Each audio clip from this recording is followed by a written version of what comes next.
नमस्कार आप सभी को। बहुत बहुत स्वागत है आपका मेरे YouTube चैनल में। साथियों, जैसा कि आप सबको पता है, कंपोजिट ग्रांट की धनराशि हम सबके जो नए अकाउंट खुले हैं, जीरो बैलेंस अकाउंट, उसमें ट्रांसफ़र होने वाला है। इसको जो है PFMS पोर्टल के द्वारा संचालित किया जाएगा। तो आइए आज की वीडियो में हम जानते हैं कि कंपोजिट ग्रांट की ये आने वाली धनराशि का उपभोग हम किस प्रकार से कर सकते हैं। प्रिय साथियों, जैसा कि आप समस्त जानते हैं कि विद्यालय प्रबंध समिति का जीरो बैलेंस अकाउंट खोले जाने के पश्चात वर्तमान में कंपोजिट ग्रांट की धनराशि जीरो बैलेंस वाले नवीन खाते में प्रेषित की गई है। यह धनराशि के रूप में न होकर के बल्कि लिमिट के रूप में रहेगी, जो कि न तो कैश के रूप में आपके खाते में दिखाई देगी और न ही पासबुक में प्रिंट कराने पर ही आप इसको देख सकते हैं। इसके अलावा किसी भी प्रकार से चेक से या किसी भी कैश के रूप में आप इसको नहीं निकाल सकते हैं। यह प्रक्रिया पूर्णतः ही अवैध मानी जाएगी। तो आइए जानते हैं कि यह जो कंपोजिट ग्रांट की धनराशि अकाउंट्स में आने वाली है, इसको किस प्रकार से व्यय किया जाना है। आपके जीरो बैलेंस खाते में जो धनराशि आएगी वो लिमिट के रूप में आएगी। इसका तात्पर्य यह है कि यहाँ पर छात्र संख्या के हिसाब से आपके विद्यालय में यदि 10,000 का मत बन रहा है तो आपके खाते में 10,000 की लिमिट जारी की जाएगी, न कि 10,000 रुपये ट्रांसफ़र किए जाएंगे। और इस खाते के माध्यम से आप 10,000 तक का भुगतान कर सकेंगे। लेकिन यह प्रक्रिया नगद न होकर के PFMS पोर्टल के माध्यम से ही होना है।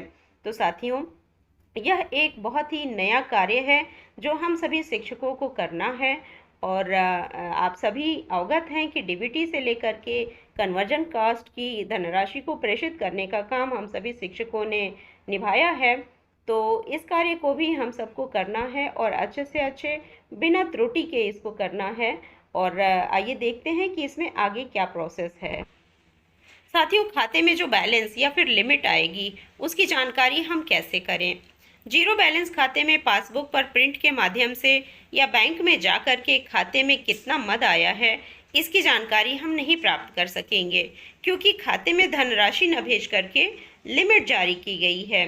खाते की लिमिट की जानकारी के लिए हमें अपने ब्लॉक के लेखाकार के माध्यम से अथवा अपने ब्लॉक की PFMS पोर्टल के पर मेकर ID और पासवर्ड की जानकारी प्राप्त करके उसके माध्यम से हम लॉगिन करेंगे और जीरो बैलेंस खाते की लिमिट की जानकारी प्राप्त कर सकेंगे। साथियों, PFMS पोर्टल के माध्यम से किस प्रकार से हमें भुगतान करना है, आइए देखते हैं। बेसिक शिक्षा विभाग विद्यालय स्तर पर GFMS पोर्टल के माध्यम से भुगतान के यह नवीन प्रक्रिया होने के कारण जल्द ही बेसिक शिक्षा विभाग व समग्र शिक्षा के माध्यम से विभिन्न स्तरों से आपको इसके संबंध में प्रक्रिया सूचित की जाएगी। PFMS पोर्टल के माध्यम से भुगतान की प्रक्रिया अभी बेसिक शिक्षा विभाग में नया कॉन्सेप्ट होने के कारण समस्त के लिए थोड़ा सा चुनौतीपूर्ण और मुश्किलों भरा हो सकता है। साथियों, हालांकि एक बार जब आप पूरा रजिस्ट्रेशन, ID, पासवर्ड, प्रक्रिया आदि की जानकारी प्राप्त कर लेंगे तो उसके साथ ही आपके अधिकांश भुगतान होने वाले वेंडर, जैसे कि स्टेशनरी वाले, वेल्डिंग मटेरियल वाले, पुताई करने वाले, किराना वाले आदि अन्य लोगों के पास जब अपने विद्यालय के पास पोर्टल से ऐड कर लेंगे आप, तब उसमें भुगतान की प्रक्रिया आसान हो जाएगी। इसका अर्थ यह है कि जो भी वेंडर है जहां से आप अपना सामान लेंगे विद्यालय के आवश्यकता के अनुसार, उसको आप अपने विद्यालय के ID, पासवर्ड के माध्यम से उसको ऐड करेंगे आप अपने अकाउंट के साथ। और जो भी सामग्री आप वहां से क्रय करेंगे तो उनको जो भी पेमेंट करना होगा वो आप ऑनलाइन ही उनके अकाउंट में करेंगे। इसमें आपको एक प्रकार से पहले पोर्टल के माध्यम से प्रक्रिया को पूर्ण करना होगा। उसके पश्चात संबंधित पत्र आदि को बैंक आदि के माध्यम से प्रदान करके संबंधित के खाते में सीधे भुगतान करना होगा।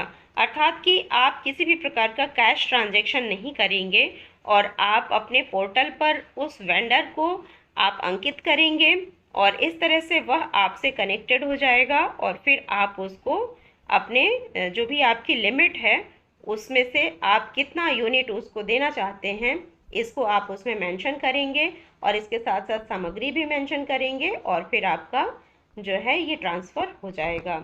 साथियों, पीएफएमएस पोर्टल पर भुगतान की प्रक्रिया क्या है, आइए इसको जानते हैं।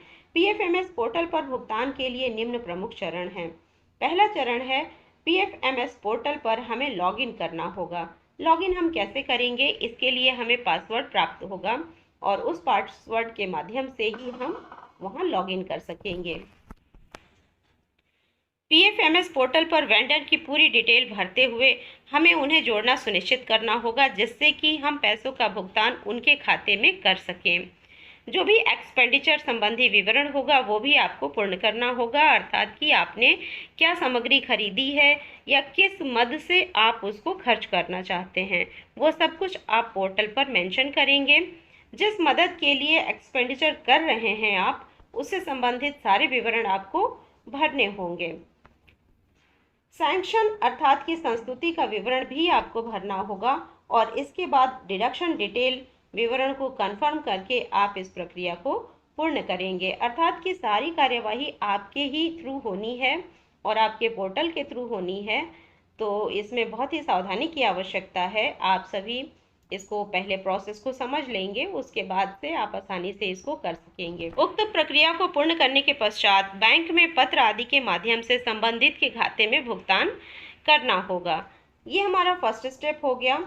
आइए देखते हैं, सीएफएमएस के माध्यम से पेमेंट करने के लिए जो भुगतान का सर्वप्रथम स्टेप है वह है pfms.nic.in पर हम लॉगिन करेंगे। जो होम पेज खुलेगा वहां पर लॉगिन में जाकर के हम अपने विद्यालय के लिए जो भी आवंटित मेकर आईडी और मेकर पासवर्ड है उसको आप अपने ब्लॉक के सहायक लेखाकार के माध्यम से प्राप्त करके, या फिर हो सकता है समग्र शिक्षा अभियान के विभाग के द्वारा हमें ये प्राप्त हो, तो ये यूजर नेम या मेकर आईडी जो हमारे पास होगा और पासवर्ड होगा उसको डाल करके हम यहाँ पर लॉगिन करेंगे। लॉगिन करने के पश्चात लेफ्ट साइड में जो आपको बटन मिलेगा वहाँ पर क्रमशः कई सारे जो है आपको मास्टर्स दिखेंगे, वहाँ पर आप उसको टच करेंगे।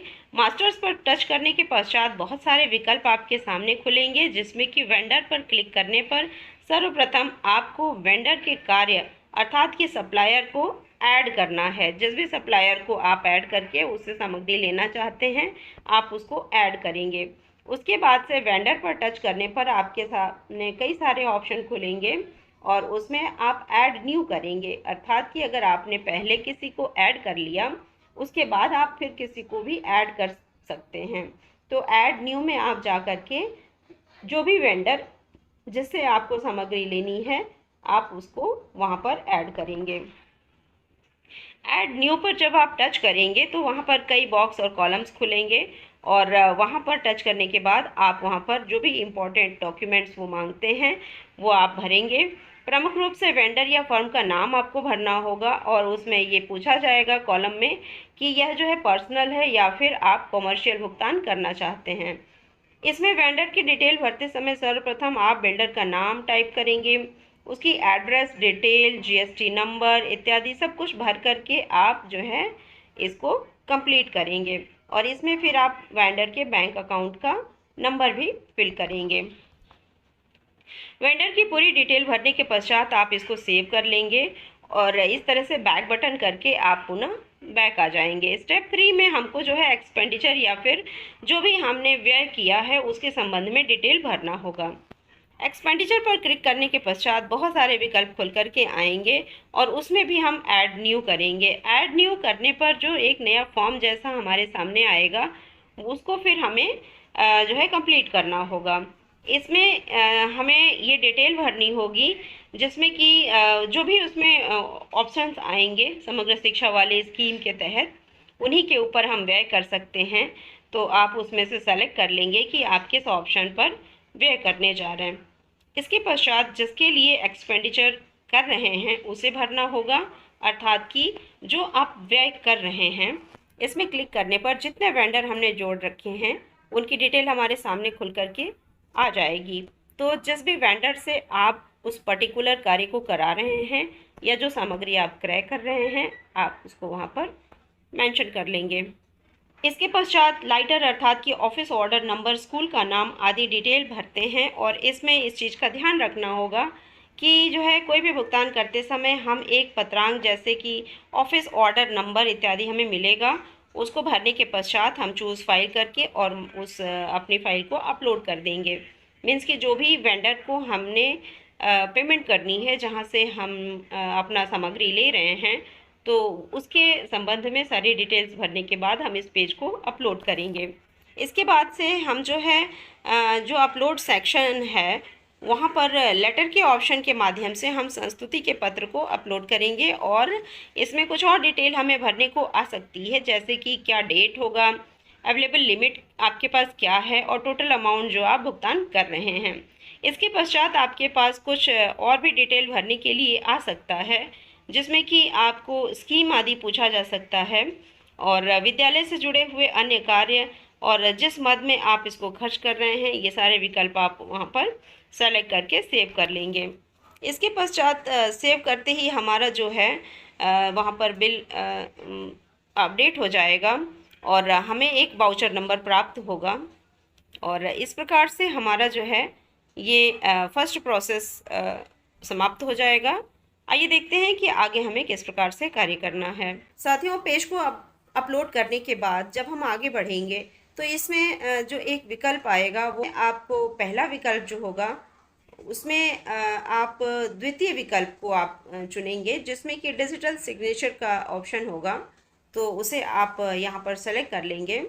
इसके पश्चात जो ऐड डिडक्शन डिटेल का विकल्प आएगा उसमें हमें कुछ जोड़ना या घटाना होगा, जैसे कि हमारे पास कितने यूनिट्स बचे हुए हैं और उसमें से कितने यूनिट्स हम अभी खर्च कर रहे हैं और इसके बाद शेष कितने यूनिट अभी हमारे पास बच रहे हैं। जो भी प्रक्रिया आपको करना है उसे आप अच्छी तरह से देख करके कर लें और उसके बाद से आप जो है कन्फर्म बटन को क्लिक कर लें। इस प्रकार से आप भली भांति सुनिश्चित हो जाएं कि आपने जो भी विवरण भरे हैं वो सही हैं, तभी आप कंफर्म बटन को क्लिक करें और इस तरह से हमारी PFMS पोर्टल पर जो प्रक्रिया है वो पूर्ण हो जाएगी। PFMS पोर्टल की उक्त प्रक्रिया प्रथम बार करने पर हो सकता है कि आपको बहुत परेशानियों का सामना करना पड़े, लेकिन एक दो बार करने के बाद और जो भी आपको ट्रेनिंग्स प्राप्त होंगी विभाग के द्वारा, तो इससे आपका कार्य आसान हो जाएगा और आप बहुत ही आसानी से अपना ये कार्य कर सकेंगे। तो साथियों, हमारे विद्यालय के लिए जो भी विकास का कार्य है उसके लिए ये धनराशि हमें प्राप्त होती है प्रतिवर्ष और इससे हमारे विद्यालय का बहुत ही अच्छा स्वरूप निखर कर के सामने आता है। इस धनराशि के माध्यम से हम बहुत सारे कार्य अपने विद्यालय में करते हैं। तो आगे देखते हैं जिस तरह से ये धनराशि हमें प्राप्त होती है, हम इसका अच्छे से अच्छे तरीके से उपयोग करेंगे और इस जो नए प्रोसेस को हमारे सामने लाया गया है इसको भी हम मूर्त रूप देने का पूरा प्रयास करेंगे। तो साथियों, इस प्रक्रिया में बाकी जो भी अपडेट्स आती हैं, हमें कार्य किस प्रकार से करना है, वो सारी डिटेल्स आपको चैनल के माध्यम से प्रस्तुत की जाएंगी। तो कृपया चैनल से जुड़े रहें। अगर आप पहली बार हमारी वीडियोज़ देख रहे हैं तो चैनल को सब्सक्राइब कर लें, वीडियोज़ को लाइक व शेयर करें और बेल आइकन को भी क्लिक कर लें, जिससे कि हमारे सभी नए वीडियोस आप तक पहुंचते रहें। साथियों, शिक्षकों की समस्याओं के समाधान के संदर्भ में इस चैनल के माध्यम से बहुत सारी वीडियोस प्रेषित की जाती हैं, तो कृपया चैनल से जुड़े रहें। Thank you. मिलते हैं अगली वीडियो में कुछ नई जानकारियों के साथ।